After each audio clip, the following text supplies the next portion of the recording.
Hello, this is Dave, W7UUU, and welcome to the next installment of our W7DK Living Histories interview project. So we're with John today. So John, go ahead and introduce yourself and we'll take it from there. This is John. Last name is Clarke, C-L-A-R-K-E, Alpha Charlie 7, Whiskey Whiskey, or the way my wife says it is all clear in Western Washington. When I was about 13 years old, I had a crystal set, and I can remember winding the wire on the toilet paper roll using the cat whisker to find a station, but it was a lot of fun. Then when I was about 15 years old, I joined the Sea Scouts, and the mate on the boat was an amateur radio operator. Boy, I never remember him making a contact, but his tubes sure did glow. And then I got busy with school, the Navy, the marriage, the children. Then my wife came home with a story about a lady that was in her shop, and the lady had a amateur radio in a sock in her purse. And she told me that, or told Connie, that to get a ham ticket, you didn't need code anymore.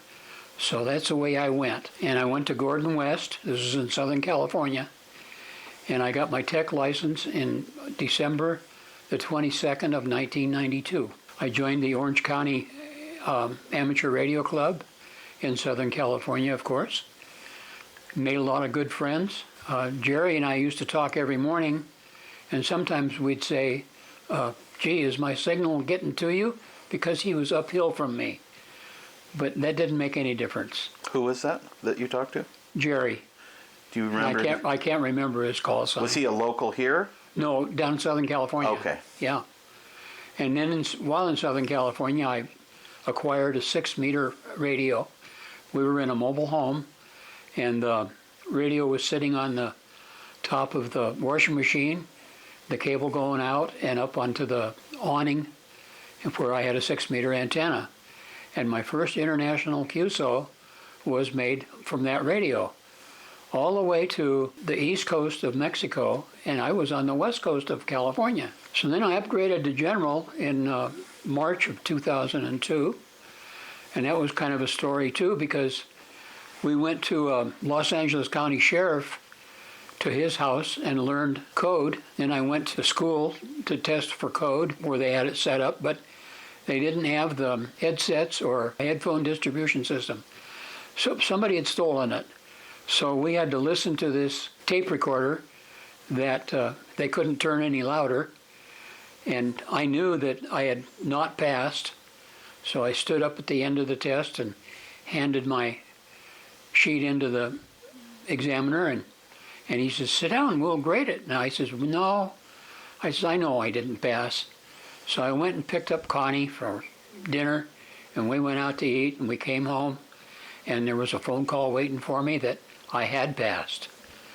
So then I joined Clara, which was the Claremont Repeater Association in Southern California. That was an expensive club to belong to because they charged $65 for their repeater use. Wow. So, and this was a few years ago. So I was the treasurer and the editor of the newsletter. For that repeater group? For that repeater group, yes. Then we relocated to Tacoma in 2002, and I joined the Radio Club of Tacoma. Southern California, the airways were always busy. It was extremely difficult to get in on a conversation or to break in. But so we came up to Tacoma, and it was, hello, hello, termites out there? Got my extra license in December of 2002. Went to Jerry Singelman's class. Jerry Seligman? Yeah, and I became a VE. With Shirley Murphy was the liaison, and she asked me to take over as the liaison in 2004. So May 2024 will be 20 years, and now I've currently had 366 sessions. Wow. And I'd like to thank all the VEs for their time, service. They've been a good group. And the monthly club newsletter, we used to take that out to Gig Harbor and have it copied and folded, and then we took it to the post office for bulk mail.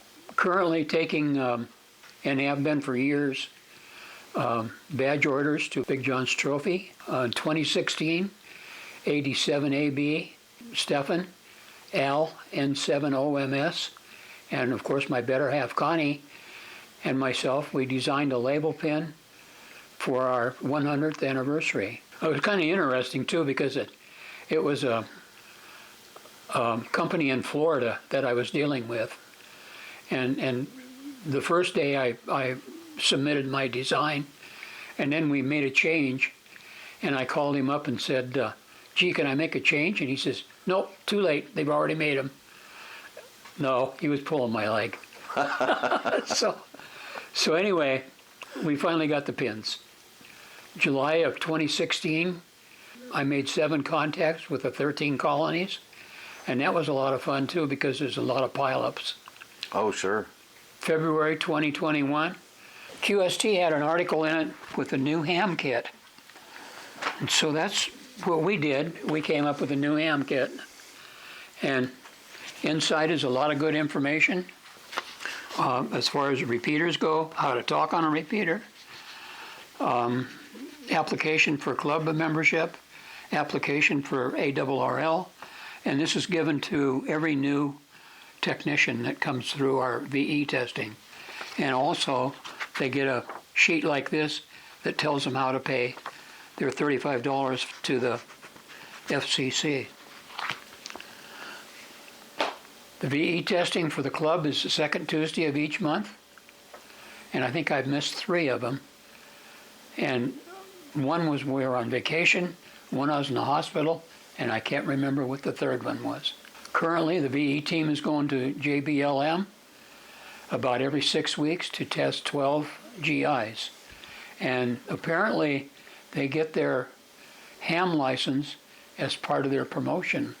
So I was the Aries member chair from 2003 until I think last year when I gave it up.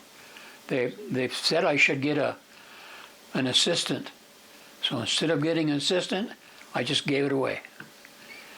In fact, we went to a banquet with Steve McKean, that he was the head of Aries at that time, and I volunteered to be the chairman because I couldn't find out who to contact to become a member.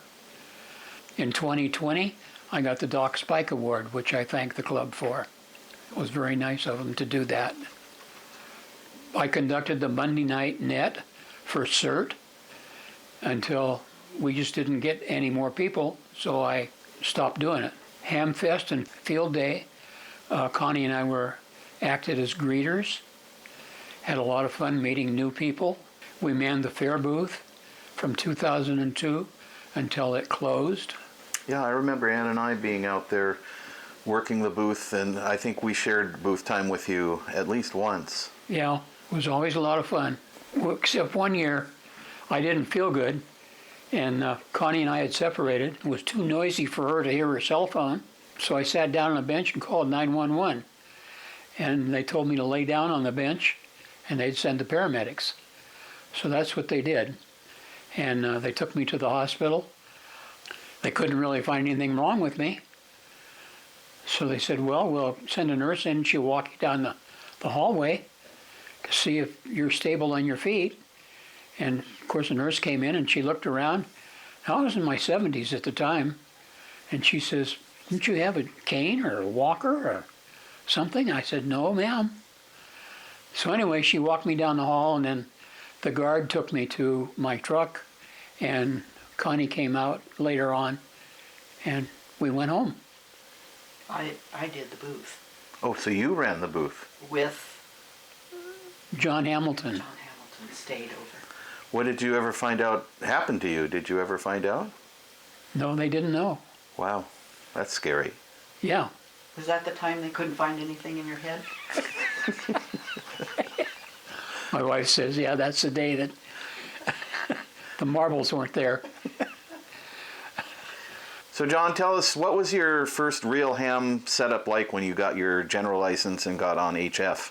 6 meter. What was your radio? Do you remember the radio? It was just 6 meter, and it had a power supply built into it. So I could just plug it in, put it on top of the washing machine in our mobile home, and run the cable out the back door and up on top of the roof or carport awning and to my 6-meter antenna. We weren't supposed to have any antennas in our mobile home park. That was in California? Yeah. When we moved up here, I put an antenna up on top of the roof, and it's a modified quad. And I did make a contact in Japan that was interesting. And I've made other contacts around the United States, as well as over into Russia even. I notice you have a compact Yagi antenna on your roof. What is that antenna? That's the modified quad. That's the modified quad. Yeah. Okay. Yeah, very compact. Yes, it is. And that covers... 6, 10, 15, and 20. Okay. Then I've got a vertical out front that'll take in the low bands, plus a 2-meter 440 antenna in the back of the house. What's your current main radio? I got a Kenwood. I've got a 2-meter 440, and then I've got a Yaesu and mobile in the car, in the truck. Amateur radio is a lot of fun. I wish that we could get more young people involved, because when all else fails, amateur radio will be there. What do you think it would take to get more young people involved? Probably just demonstrations. Let them see what it's about and Yeah. see hams making contacts. That's a good idea. Other areas of interest, we were backpackers in Southern California. We did photography in Southern California. And that was a lot of fun. We were in a club that was called the Circle of Confusion. And that is a photography term. And we were also into fly fishing up here in Washington. And that's about it. So there wasn't too much radio, but a lot of behind the scenes. Well, thank you, John. I really appreciate your time today. You did great. Thank you.